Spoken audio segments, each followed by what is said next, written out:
डिंडोरी जिले के शासकीय उच्चतर माध्यमिक विद्यालय सरई में पदस्थ शिक्षक राजेंद्र कुमार झारिया के खिलाफ छात्रों ने मोर्चा खोल दिया। कक्षा 11वीं के छात्रों ने डिंडोरी कलेक्टर को ज्ञापन सौंपकर शिक्षक को तत्काल विद्यालय से हटाए जाने की मांग की है। छात्रों का आरोप है कि शिक्षक पिछले 15 वर्षों से विद्यालय में पदस्थ है और लगातार छात्रों के साथ अभद्र व्यवहार करता है। शिकायत में कहा गया कि राजेंद्र झारिया कक्षा में ताला लगाकर छात्रों को बरामदे में बैठा देते हैं और कहते हैं कि पढ़ना है तो पढ़ो, नहीं तो घर जाओ।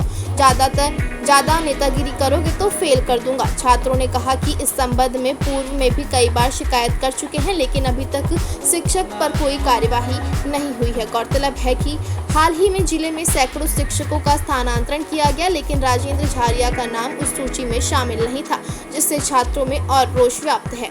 इस पूरे मामले को लेकर ग्राम पंचायत सरई की सरपंच सामने आई हैं। उन्होंने बताया कि छात्रों की शिकायत पर जब विद्यालय का निरीक्षण करने पहुंची तो शिक्षक ने उनके साथ अभद्रता की। सरपंच ने बच्चों के भविष्य को लेकर चिंता जताते हुए शिक्षक को तत्काल विद्यालय से हटाने की मांग प्रशासन से की है। ग्राम सरई से हायर सेकेंडरी स्कूल सरई क्लास 12 एग्रीकल्चर क्लास से हमें क्लास में बैठने नहीं देते और क्लास से मतलब राउंड में बैठाते हैं और बोलते हैं कि अगर क्लास 2 बोलते हैं तो बैठना है तो बैठो, नहीं तो जाओ। और बोलते हैं अगर नहीं बैठना है घर जा रहे हैं और फिर क्लास आओगे और पेपर दोगे तो पेपर में रिजल्ट बिगड़वा देंगे। और ये लोग 18-19 साल से ही काम कर रहे हैं। एक का तो ट्रांसफ़र भी होगा, इसके बाद ये भी यहाँ से नहीं जा रहे हैं। कौन ऐसा बोलता है, कौन शिक्षक है? राजेंद्र प्रसाद झारिया सर जी बोलते हैं सर, और सुबह झारिया मैम बोलते हैं। और इधर आसपास में ज़मीन ले लिए हैं और आते हैं, कभी 12 बजे आते हैं तो कभी 10 ही बजे आते हैं। और आते हैं आधा टाइम रहते हैं और फिर अपनी ज़मीन में घूमने चले जाते हैं खेती बाड़ी देखने के लिए। तो आज कहाँ आए हो आप लोग?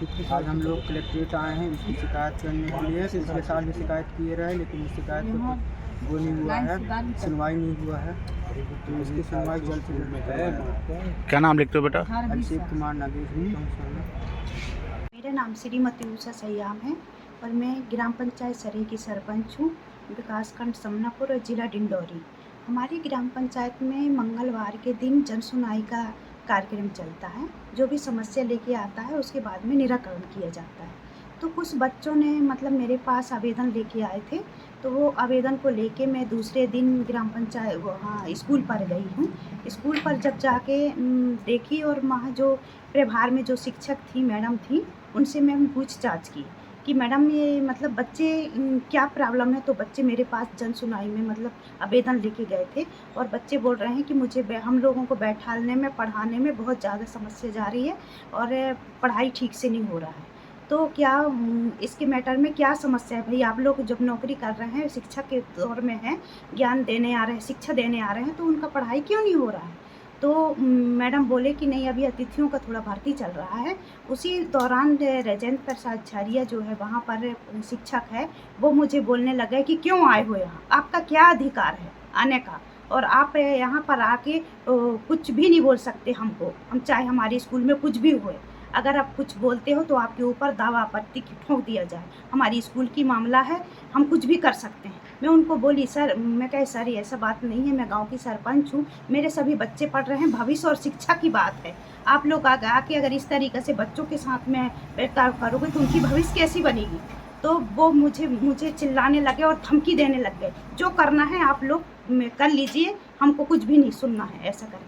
अगर मेरे एक प्रतिनिधि हूँ, पंचायत की सरपंच हूँ और ये समस्या लेके जाती हूँ, इसके साथ में शिक्षक लोग जब इस तरीके से व्यवहार कर सकते हैं तो गांव के लोग, बुजुर्ग या कोई भी हो, जाके अगर बच्चों के निरीक्षण या देख सुन सकते हैं तो उनके ऊपर कभी भी कुछ भी फंसा के और कुछ भी कार्रवाई हो सकती है उनके ऊपर। तो शासन प्रशासन से मैं पूछना चाहती हूँ सर कि ये क्यों ऐसा हो रहा है शिक्षकों के माध्यम से? ये शिक्षक को आप लोग देखिए और ध्यान दीजिए। यदि शिक्षक इस टाइप की भावना रखते हैं तो इस टाइप के शिक्षकों के ऊपर क्या कार्रवाई होनी चाहिए? नहीं, उनके ऊपर कड़ी से कड़ी कार्रवाई होना चाहिए। और मैं बच्चों के भविष्य और शिक्षक के बारे में ये बार बार निवेदन करना चाहती हूँ शासन प्रशासन की, ऐसे शिक्षकों को तुरंत वहाँ से हटा दिया जाए ताकि बच्चों के भविष्य में कोई भी प्रकार